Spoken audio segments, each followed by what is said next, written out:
Yes, fish is one of the most delicious part of food in our lives. Fish is made in a different form depending on how you want to prepare it. Yeah.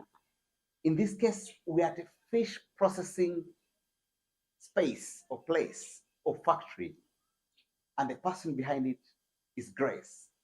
Grace is an amazing young, entrepreneur at her tender age. What she will tell us. She's doing an amazing job right in the part of Mokono. I know most of you would not know how some of these things that you buy in the supermarket, buy in those stores that you get, you do not know how that fish, especially the silver fish and the tilapia, is prepared. We're here to show you or to tell you the brief story about Grace and her entrepreneurship journey. You're most welcome, Grace. Thank It's you. my pleasure hosting you, and I'm very happy that you're a Rotarian. Thank And I'm you. glad to meet a fellow Rotarian who is Thank doing you. an amazing job, Thank you. not only putting value or adding value on fish, but also the employment that you are availing to most Ugandans. Thank you. You're most welcome to my podcast. Thank you for Yes. hosting me. Yes. I'm humbled to be one of your people to sit on your chair, on Yes. your platform. Yes. Thank you so much for inviting me and for having me today. Thank you. Just tell us briefly how this story came about. How did you start becoming Grana Fish? I started so many years ago.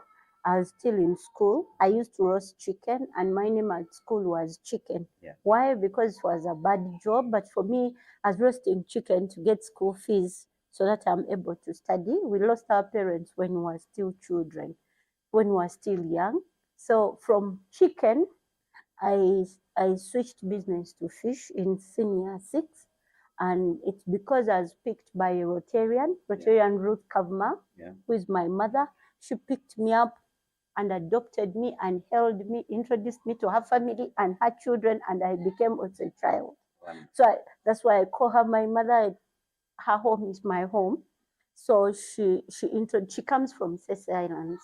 So she introduced me to fish because it brought in better money, and I was able to save and start selling at campus while at the university, and I was able to be identified by Uganda Women's Entrepreneurs, and I was nominated, and I went through as a young entrepreneur in Uganda to be invited by Commonwealth. That was in 2007.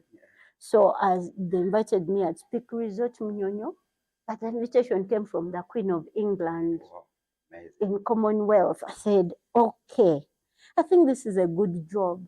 Even when I was at the panel, there were so many people who were coming from different backgrounds, ADB, MTN, people from like across Africa, across the world. And everyone was giving their stories. And as like when my turn comes, I'm not going to wait for the clock to cut me off, because the speakers would get off when your time is over. 5 minutes, 5 minutes. So, and when I stood to speak, I remembered I could not even fit on the podium. They put me in front because I was small, short, but with a hot story. Even when I said, when I gave my presentation, the microphone never went off. Why? Because I was speaking from the heart. I was speaking from what I do with passion.